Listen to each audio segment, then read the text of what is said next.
नमस्कार दोस्तों, स्वागत है आप सभी का आपके अपने YouTube channel all exam guide गुरु पर। कैसे हैं आप सब? उम्मीद करता हूं बहुत अच्छे होंगे। दोस्तों, आज इस वीडियो में मैं आपसे पॉलिटी के 30 क्वेश्चंस पूछ रहा हूं। ये 30 MCQ लेटेस्ट एग्जाम पैटर्न पर मैंने सेट किए हैं। आपने तैयारी कर रखी है तो आप इस 30 में से कम 20 क्वेश्चंस को सही अटेम्प्ट करके देखिए, आपको आपकी तैयारी का अंदाजा लग जाएगा। हर क्वेश्चन का आंसर देने के लिए मैं आपको 5 सेकंड का समय दूंगा और आपने अगर अत्यधिक परिश्रम किया होगा तो सफलता जरूर आपको मिलेगी और मेरी तरफ से आपके लिए बेस्ट ऑफ लक। चलिए शुरू करते हैं। सबसे पहला प्रश्न ये रहा स्क्रीन पर। क्वेश्चन आपसे पूछा गया है, अंतरराज्यीय परिषद की स्थापना किसके द्वारा की जा सकती है। ये क्वेश्चन जिस भी एग्जाम में पूछे गए हैं उनका नाम लिखा हुआ है मैंने। चलिए आप आंसर बताइए इसका क्या होगा। चलिए देखते हैं। तो अंतरराज्यीय परिषद की स्थापना किसके द्वारा की जा सकती है? तो राष्ट्रपति जी के द्वारा। ऑप्शन नंबर बी यहां पर सही उत्तर हो जाएगा, राइट आंसर है। नेक्स्ट क्वेश्चन देखते हैं क्या पूछा गया है। ये रहा स्क्रीन पर। तीसरी पंचवर्षीय योजना किस मॉडल पर आधारित थी? राइट आंसर क्या है बतलाइए।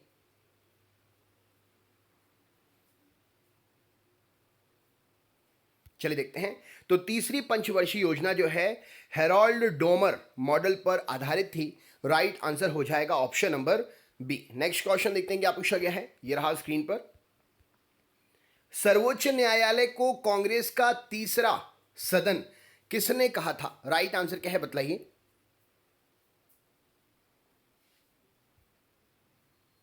चलिए देखते हैं। तो सर्वोच्च न्यायालय को कांग्रेस का तृतीय सदन लॉस्की ने कहा था। राइट आंसर हो जाएगा option number Laski. Next question देखते हैं क्या पूछा गया है। यह रहा स्क्रीन पर। अगले क्वेश्चन का आंसर बताइए। पांचवी पंचवर्षीय योजना का मुख्य उद्देश्य क्या था? किस लिए पांचवी पंचवर्षीय योजना शुरू की गई थी बतलाइए।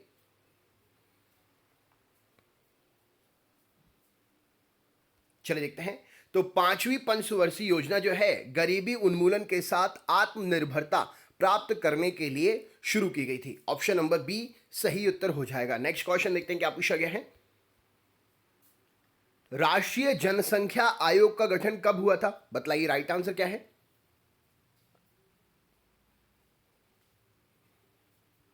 चलिए देखते हैं। तो राष्ट्रीय जनसंख्या आयोग का गठन 11 मई सन 2000 में हुआ था। राइट आंसर हो जाएगा।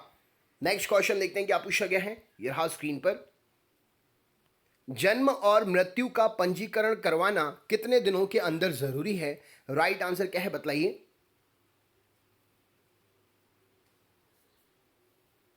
चलिए देखते हैं। तो जन्म और मृत्यु का पंजीकरण जो है 21 दिन के अंदर करा लेना चाहिए। राइट आंसर हो जाएगा ऑप्शन नंबर 21 दिन। नेक्स्ट क्वेश्चन देखते हैं क्या पूछा गया है। किस कानून के अंतर्गत उच्च न्यायालय की समस्त कार्यवाही अंग्रेजी भाषा में हुई? राइट आंसर क्या है बतलाइए।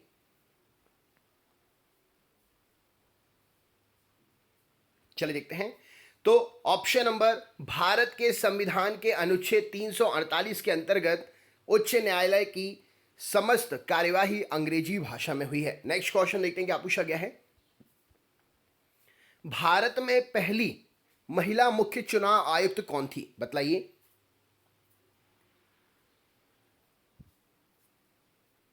चलिए देखते हैं। तो भारत की पहली महिला मुख्य चुनाव आयुक्त BS रमा देवी थी। राइट आंसर हो जाएगा option number C. Next question देखते हैं क्या पूछा गया है।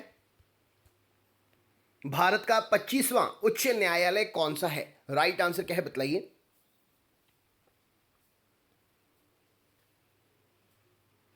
चलिए देखते हैं। तो भारत का 25वां उच्च न्यायालय अमरावती उच्च न्यायालय है। राइट आंसर हो जाएगा। नेक्स्ट क्वेश्चन देखते हैं क्या पूछा गया है। लगातार कितने दिन अनुपस्थित रहने पर संसद की सदस्यता समाप्त हो जाती है बतलाइए।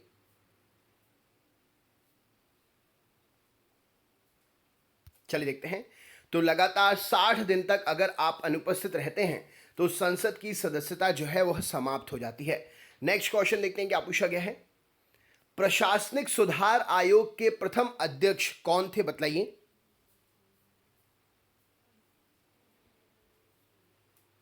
चलिए देखते हैं। तो प्रशासनिक सुधार आयोग के प्रथम अध्यक्ष मोरारजी देसाई थे। ऑप्शन नंबर सी इस क्वेश्चन के लिए सही उत्तर हो जाएगा। नेक्स्ट क्वेश्चन देखते हैं क्या पूछा गया है। संघ सरकार से राज्यों को वित्तीय सहायता कौन प्रदान करने की सिफारिश करता है? राइट आंसर क्या है बताइए।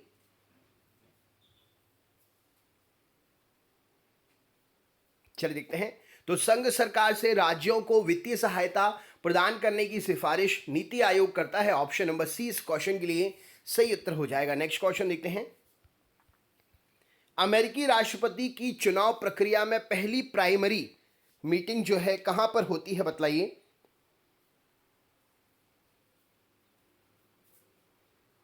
चलिए देखते हैं। तो अमेरिकी राष्ट्रपति की चुनाव प्रक्रिया में पहली प्राइमरी जो है न्यू हैम्पशायर में होती है। ऑप्शन नंबर सी यहां पर सही उत्तर हो जाएगा। नेक्स्ट क्वेश्चन देखते हैं क्या पूछा गया है। ये रहा स्क्रीन पर। पंचायती राज किस प्रकार की व्यवस्था है बताइए।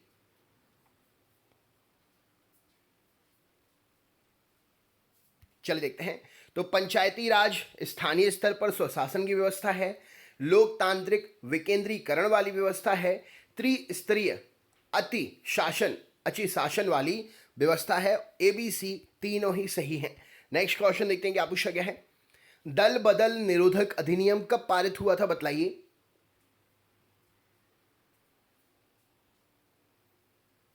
चलिए देखते हैं। तो दल बदल अधिनियम जो है 30 मार्च 1985 को पारित हुआ था। राइट आंसर हो जाएगा। नेक्स्ट क्वेश्चन देखते हैं क्या पूछा गया है। भारत में कौन एकमात्र राज्य है जहां सामान्य सिविल कोड लागू है? राइट आंसर क्या है बताइए।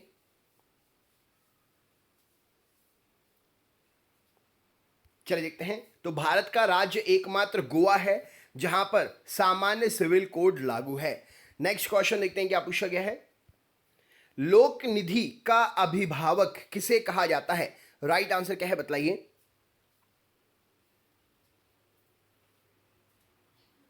चलिए देखते हैं। तो लोक निधि का अभिभावक नियंत्रक एवं महालेखा परीक्षक को कहा जाता है। नेक्स्ट क्वेश्चन देखते हैं क्या पूछा गया है। 1946 में निर्मित सरकार में कार्यपालिका परिषद के उपसभापति कौन थे बताइए।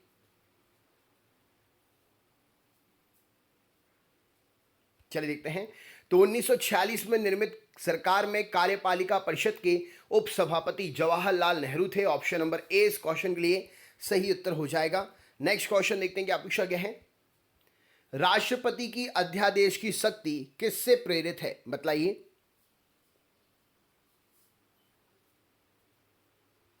चलिए देखते हैं।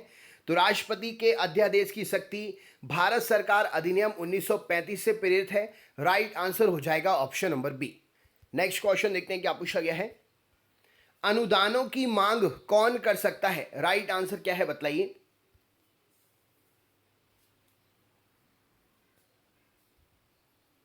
चलिए देखते हैं। अनुदानों की मांग कार्यपालिका कर सकती है। ऑप्शन नंबर सी इस क्वेश्चन के लिए सही उत्तर हो जाएगा। नेक्स्ट क्वेश्चन देखते हैं क्या पूछा गया है। संचित निधि से भुगतान की प्राधिकार किससे मिलता है? संचित निधि से भुगतान का प्राधिकार किससे मिलता है? राइट आंसर क्या है बताइए। चलिए देखते हैं। तो संचित निधि से भुगतान की प्राधिकार जो है विनियोग अधिनियम से मिलता है। राइट आंसर हो जाएगा। नेक्स्ट क्वेश्चन देखते हैं क्या पूछा गया है। भारत की प्रथम महिला महानिदेशक अर्धसैनिक बल कौन है बताइए।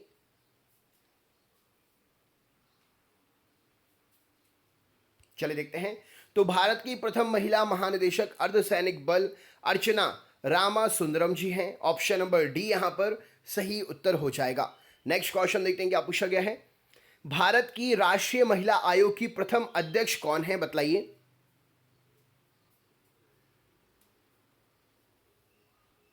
चलिए देखते हैं। तो भारत की राष्ट्रीय महिला आयोग की प्रथम अध्यक्ष जयंती पटनायक जी हैं। ऑप्शन नंबर ए यहां पर सही उत्तर हो जाएगा। नेक्स्ट क्वेश्चन देखते हैं। अंतरिम सरकार के अध्यक्ष कौन थे? राइट आंसर क्या है बताइए। चलिए देखते हैं। तो अंतरिम सरकार के अध्यक्ष द विकांट वेवल थे। ऑप्शन नंबर सी यहां पर सही उत्तर हो जाएगा। नेक्स्ट क्वेश्चन देखते हैं क्या पूछा गया है। भारत का प्रधानमंत्री किसके प्रति जवाबदेह होता है बताइए।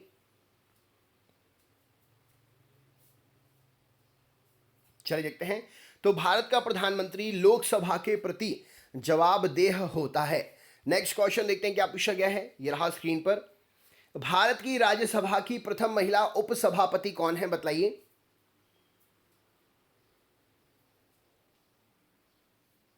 चलिए देखते हैं। तो भारत की राज्यसभा की प्रथम महिला उपसभापति वायलेट अल्वा हैं। नेक्स्ट क्वेश्चन देखते हैं क्या पूछा गया है। भारतीय स्वतंत्रता अधिनियम कब स्वीकृत हुआ था, बताइए।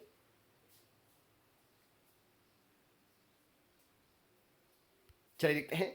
तो भारतीय स्वतंत्रता अधिनियम 18 जुलाई 1947 को स्वीकृत हुआ था। नेक्स्ट क्वेश्चन देखते हैं क्या पूछा गया है।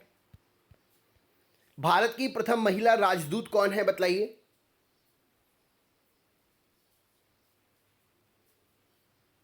चलिए देखते हैं। तो भारत की प्रथम महिला राजदूत विजय लक्ष्मी पंडित जी हैं। नेक्स्ट क्वेश्चन देखते हैं क्या पूछा गया है। भारत में प्रथम नियमित दशकीय जनगणना कब शुरू हुई थी, बताइए।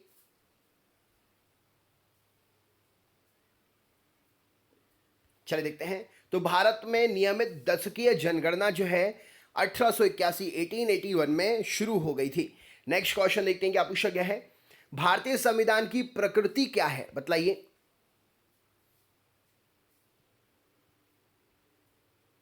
चलिए देखते हैं। तो भारतीय संविधान प्रकृति में संघीय है किंतु भावना में एकात्मक है। और ये आपका सरप्राइज क्वेश्चन है। संसद सदस्य बनने हेतु न्यूनतम उम्र क्या होगी? इसका आंसर आप अपने नाम के साथ कमेंट बॉक्स में शेयर करें। कैसा लगा वीडियो ज़रूर बताएं। और अगर आप चैनल पर नए हैं तो चैनल को सब्सक्राइब कर लें। वीडियो लाइक ज़रूर करिएगा। आपका सहयोग मोटिवेशन के रूप में हमें प्राप्त होता है। जितना ज़्यादा आप लाइक करते हैं, अपने दोस्तों को शेयर करते हैं, हमें आपका इनडायरेक्टली सपोर्ट मिलता है। तो प्लीज़ लाइक और शेयर ज़रूर करें। चैनल पर दिन भर में 4 क्लासेस होती हैं जिनका टाइम टेबल ये स्क्रीन पर लिखा हुआ है। आप इन सभी टाइम पर चैनल पर आकर क्लासेस ले सकते हैं। सब्सक्राइब करने के साथ बेल आइकन ज़रूर क्लिक कर लीजिएगा और ऑल वाला नोटिफिकेशन ऑन कर लीजिएगा, जिससे आपको चैनल पर अपलोड होने वाले वीडियोस के बारे में पता चल सके और कोई भी वीडियो आपसे ना छूटे। चलिए दोस्तों, मिलते हैं नेक्स्ट पार्ट में। अपना ख्याल रखें, मस्त रहें, स्वस्थ रहें। बहुत बहुत धन्यवाद। आपका दिन शुभ हो।